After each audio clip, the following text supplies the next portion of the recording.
dois, dois.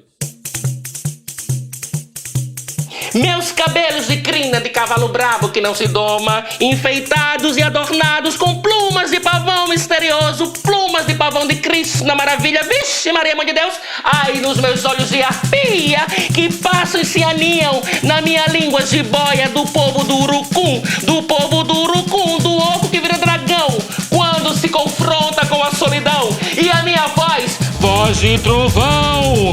de trovão que escorrega e desperta a balança que mora nos meus ombros, a balança que mora nos meus ombros, cheia de micos e micagens. Ai, esse peito cigano alado que se encanta e vira mariposinha das ciganas, das bruxas, das bruxas do povo do fogo, que se acalmam e se afagam no meu ventre aquário de todos os peixes do mundo, ai, mas também dos cavalos marinhos, dos cavalos e marinhos encantados, dos engenhos de cana de Pernambuco, quer provar da minha rapadura, do meu dendê e do meu urucum, vem pro meu sexo balaio, cuia e cestos de cipós encarnados, ai, que deslizam pelas minhas coxas, pelas minhas pernas, pelas minhas batatas, forjadas pelas mãos de Vitalino de Caruaru, o mestre, o mago do barro. Eita, pé de curupira dos caboclinhos de Pernambuco, pernambaiano. Denilson Francisco das Neves, Dene, filho de Denis, caboclinho encarnado dos engenhos e sertões pernambucanos. Dene Neves, brincador, dançador, esse povo do corpo. Essa é minha micromitologia coreográfica. Essa dança é minha. Histórias de arpia, aranha, preguiça. Daquela casa do pé da goiabeira, do oco do toco. A minha avó, arpia, Zezé, já sabia que destino meu era correr chão. A arpia era filha, neta, bisnetas de um povo da errância. Do povo da errância dos ciganos que não se enganam. Do povo que corre chão, que corre mundo, que corre e não precisa de avião. Foi seu Amaro Ferreiro, vulcão, Hefesto, caboclo envenenado, caboclo solidão, que um dia passou na beira dos trilhos e se encantou com a cigana arpia, Josefina, Zezé, Paulina. Foi seu Amaro Ferreiro que levou na aba do seu coração, na fumaça da Maria Fumaça, os encantos e os olhos da ciganinha, arpia, minha avó primeira, dona do meu destino e do meu chão sertão.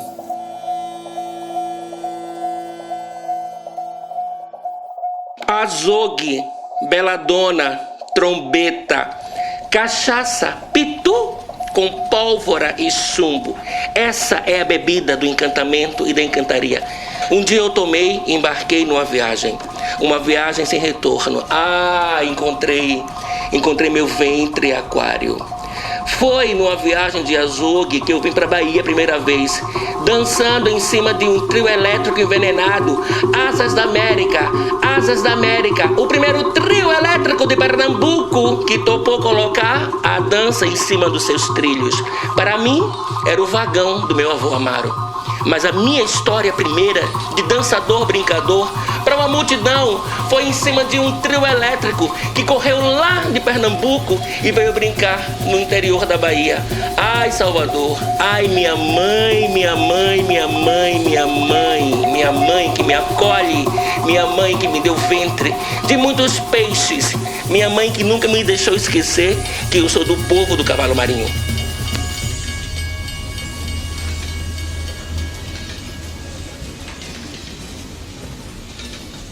Circo, fuleiro, fuleirol, circo bonito, circo de lona coloridas, circo que virou o círculo, o microcírculo da minha dança primeira, da minha sombrinha de frevo, da minha sombrinha chapéu de circo.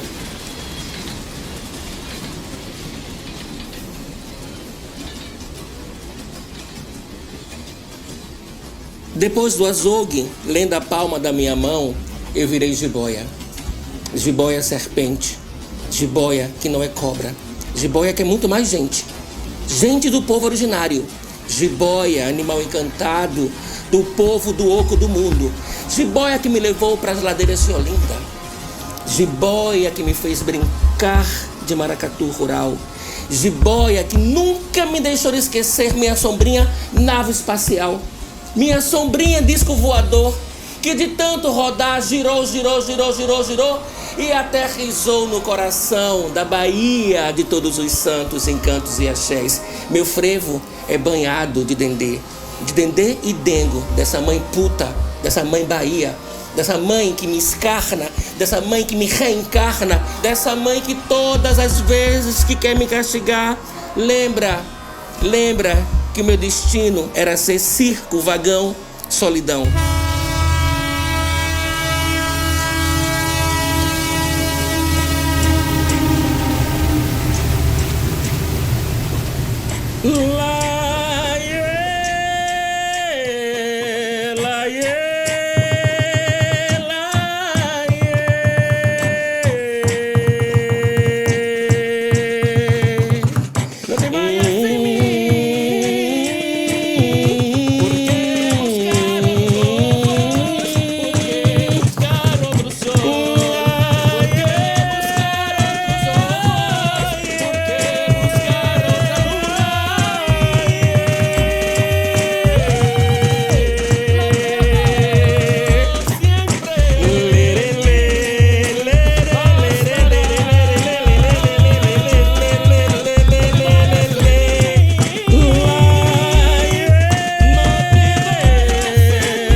A imagem que eu tenho dela é ela assim em cima de um pé de goiabeira, assim, a noite inteira, olhando para casa. Isso é uma metáfora porque de fato ela cuidava da casa toda. Então o aprendizado primeiro é dessa vigilância, desse cuidado, mas era um cuidado mágico. Não era um cuidado assim do medo do humano. Então ela fazia uma benzedura assim na casa inteira. E a imagem que eu tenho na minha fantasia é dessa arpia assim gigante em cima de um pé de goiabeira que tinha na minha casa, assim muito antigo, muito velho. E ela se plantada em cima do pé de goiabeira, olhando a casa.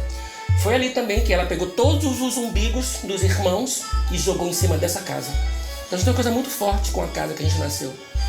Então primeiro, dessa vigilância mágica com o espaço, e depois de tecer o cordão umbilical de todos os netos e jogar em cima dessa casa, que para ela era o terreiro. A gente quase vendeu esse terreno muitas vezes. A casa caiu, a gente reconstruiu e tá lá o terreiro de Dona Zezé. Então a aprendizagem que eu tenho é essa coisa do prover, não é? Do prover tanto o alimento mágico quanto o alimento de comer, de alimentar a carne. Da minha avó, da minha tia-avó Aranha, a Lili. Pra mim ela tem essa coisa, sabe, de tecer, de juntar os pedaços, mas de dar nó cego, sabe, de fazer intrigas, de brigar, de resolver as coisas sempre pelo caminho mais duro.